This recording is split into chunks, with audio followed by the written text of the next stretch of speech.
Just after midnight, the private elevator chimed open on the top floor of the Han River penthouse. Four men stepped out in black tactical gear, silencers already fitted. The two guards stationed by the door never made a sound. One dropped instantly. The other reached for his radio and was gone before his fingers touched the button. Inside, Kang Min-Jae shot up from the couch, heart slamming against his ribs. "Alessia, someone's here," he whispered, grabbing her wrist. "We need to run now." She didn't move. She looked at the door the way someone looks at a weather report. Calm, already calculating. "Min-Jae," she said quietly. "Get behind me." "What?" "No, we need to." "Behind me. Now." Something in her voice made him obey without thinking. Alessia reached up, slid the wedding ring off her finger, and set it gently on the glass table beside her, like she was preparing for something that required her hands to be empty. The door burst open. Four men flooded into the room, weapons raised. She looked at them, steady, unshaken. "You chose the wrong house." What happened next took 11 seconds. She moved before the first man could react, closing distance instead of retreating, redirecting his weapon arm into the second man's chest.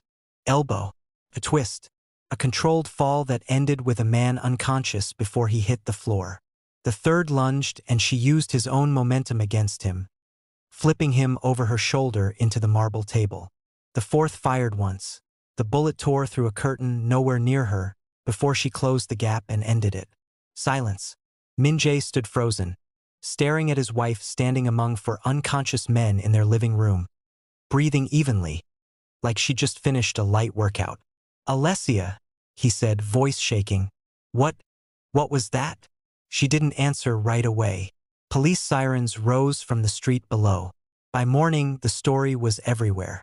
Cameras outside Kang Group headquarters. Reporters shouting questions Min-Jae couldn't answer. The official statement said Mrs. Kang had bravely defended herself during a home invasion. Lucky, untrained, a wife protecting her husband. Nobody believed the lucky part except the one man who'd been in the room. That night, Min-Jae sat across from her at the kitchen table, untouched tea between them. "For trained men," he said slowly. "And you didn't hesitate, not even once." "I was scared," she said. "You didn't look scared." She met his eyes but said nothing. He kept going, like a man rearranging puzzle pieces he'd ignored for years. "You always sit facing the door. You told me it was a habit. You check every exit whenever we enter a building. I thought it was just you. You woke up gasping at 3 in the morning last year. And when I asked, you said it was just a bad dream." "Min-Jae, who are you?" The question hung in the air between them, heavier than anything either of them had said in 3 years of marriage. Alessia closed her eyes. "I need you to understand something first," she said. "Everything I felt for you was real. Every single day of this marriage was real." "That's not an answer," she exhaled. "Before I met you, I wasn't just a person with a quiet past. I was part of a unit most governments deny even exists. Executive protection, hostage rescue, counterterrorism. I was one of the best they had." Min-Jae stared at her like she'd become a stranger sitting in his wife's chair. "For 6 years, I stopped things most people never hear about. I protected people who would have died without me." Her voice tightened. "And then, on one mission, the intelligence was wrong. We moved in believing the building was clear." She stopped. "It wasn't." Min-Jae's throat went dry. "What happened?" "Children," she said simply. 3 of them. I couldn't get to them in time." The silence in the room turned suffocating. "I resigned that same week," she continued. "I disappeared. I told myself I would never pick up a weapon again. I wanted a small, quiet life. I wanted to be someone ordinary. And then you met me. And then I met you," she said, and for the first time her voice cracked. "You never once asked why I flinched at fireworks. You never asked why I don't like sitting near windows. You loved me without needing to understand me first."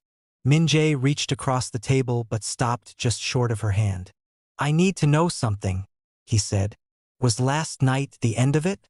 Or is there more coming?" Alessia didn't answer. because deep down she already knew. Whoever sent those 4 men wasn't finished. And she was about to find out exactly how far this would go, and who inside Min-Jae's own family wanted him dead. The forensics report came back 2 days later, and it wasn't what anyone expected. Detective Park slid the folder across Min-Jae's office desk, his expression grim. The weapons were custom, untraceable serial numbers, the kind you only get from a private contractor with serious money behind them. He paused. Someone paid a lot to make sure this looked random. Min-Jae's stomach turned. Random how? It wasn't a robbery. It wasn't corporate espionage. Whoever hired these men wanted you dead. Specifically. Alessia, sitting quietly by the window, finally spoke. Show me the financial trail. Park hesitated. Mrs. Kang, this isn't. Show her, Min-Jae said. The detective slid a second document across the table. Wire transfers, shell companies, 3 layers of obfuscation. But Alessia's eyes moved down the page fast, the way someone reads when they've read 100 documents just like it before. Her finger stopped on one line. This account, she said. It routes back through a holding company registered under Kang family assets. The room went cold. Min-Jae leaned forward. That's impossible. My family's accounts are.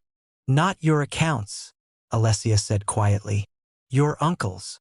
Min-Jae sat back like he'd been struck. Sung-ho, he whispered. No, he's family. He helped raise me after my father died. He wouldn't. He's been on the board for 11 years and has never once been named chairman, Alessia said. You told me that yourself the first year we were married. You said it almost like a joke. Uncle Sung-ho always finishes second. Min-Jae said nothing, because he remembered saying exactly that. That evening, Alessia stood on the penthouse balcony, watching the city lights ripple across the Han River. Min-Jae joined her, 2 glasses of untouched wine between them. If it's really him, he said. What happens now? Now, Alessia said. We let him think he's still winning. What does that mean? She turned to face him, and for a moment he saw it again. The same stillness from the night of the attack, calm laid over something sharper underneath. It means I stop hiding what I am, she said. Because the moment he realizes I know, he'll accelerate. Men like him don't stop when they're scared. They strike faster. Alessia, I can't lose you. Not after finally understanding who you are. You're not going to lose me, she said. But you need to trust me completely for the next few days. No questions. No hesitation. He studied her face for a long moment, then nodded. I trust you more than I've ever trusted anyone. 3 days later, Sung-ho requested an emergency family dinner at his private estate outside the city. To discuss security concerns, his message read. Alessia knew immediately it was a trap disguised as concern. She insisted on coming. Min-Jae wanted to refuse the invitation entirely, but Alessia shook her head. If we don't go, he'll know we suspect him. If we go, he shows us exactly how far he's willing to take this. The dinner unfolded like a performance. Sung-ho poured wine himself, smiling warmly, asking about the attack with practiced concern. Thank God you're both safe, he said, raising his glass. This company would be nothing without you, Min-Jae. Alessia watched his hands as he spoke. Steady. Too steady for a man expressing genuine fear for his nephew's life. Halfway through dinner, Min-Jae's phone buzzed. A message from an unknown number. He glanced at it under the table and went pale. Leave now, or the car ride home is the last one you'll ever take. He looked up at Alessia. She'd already seen it. She'd been watching his phone screen reflect in the dark window behind him the entire time. Without a word, she reached under the table and gently took his hand. Excuse us, she said to Sung-ho, smiling politely. It's getting late. Sung-Ho's smile didn't waver. Of course. Drive safe. The moment they stepped outside, Alessia's expression changed completely. Don't get in the car, she said quietly. What? The message wasn't a threat for later, Min-Jae. It's happening tonight. Right now. Headlights flickered at the far end of the estate's private road. An engine roared to life in the darkness, far too fast for a normal vehicle leaving a dinner party. Alessia pulled Min-Jae behind a stone pillar just as the first gunshot cracked through the night air. "Stay down," she said, already moving. "This ends tonight." Because for the first time in years, Alessia wasn't running from who she used to be. She was becoming her again.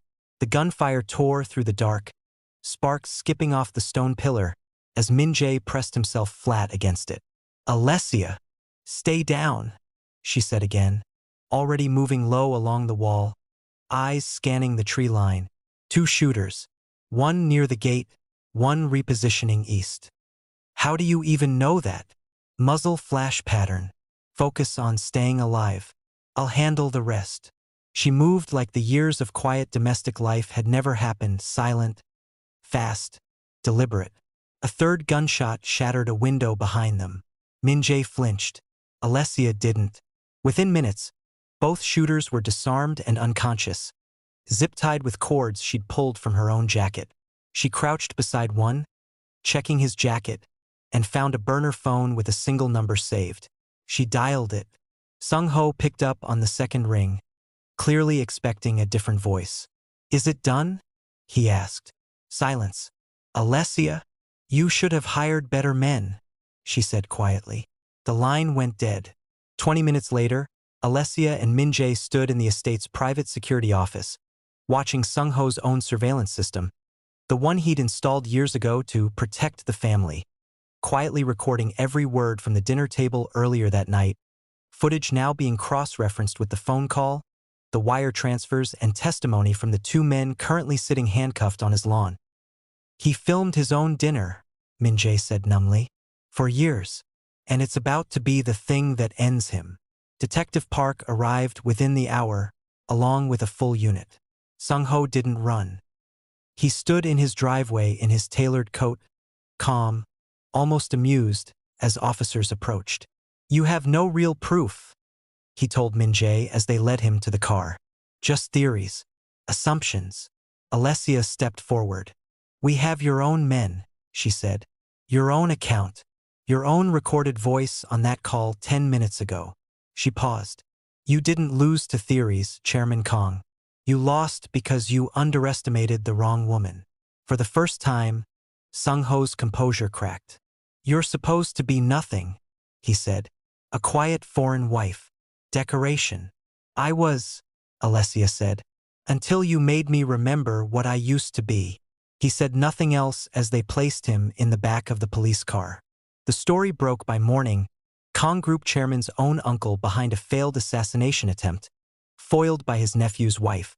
Every network wanted an interview. Every headline used the same word, hero. Alessia declined every single request. That evening, the penthouse was quiet again. City lights scattered across the Han River like they always had been, as if nothing had changed at all. Min-Jae found her on the balcony, holding her wedding ring in her palm, turning it slowly. "Why didn't you ever tell me?" he asked softly, standing beside her. "All these years." She looked out at the water for a long moment before answering. "Because I wanted you to love the woman I became," she said. "Not the weapon I used to be." Min-Jae took the ring gently from her hand. "Then let the soldier rest," he said, sliding it back onto her finger. "I already love both." She smiled, really smiled, the kind she hadn't let herself feel in years, and leaned into him as the wind moved quietly across the water. For the first time since the mission that changed everything, Alessia felt something she thought she'd lost for good. Safe. Completely, finally safe. If this story kept you on the edge until the very last line, that's exactly the kind of story this channel is built on. Subscribe so you don't miss the next one. Drop a comment telling me which moment hit you hardest, and hit like if Alessia earned that ending.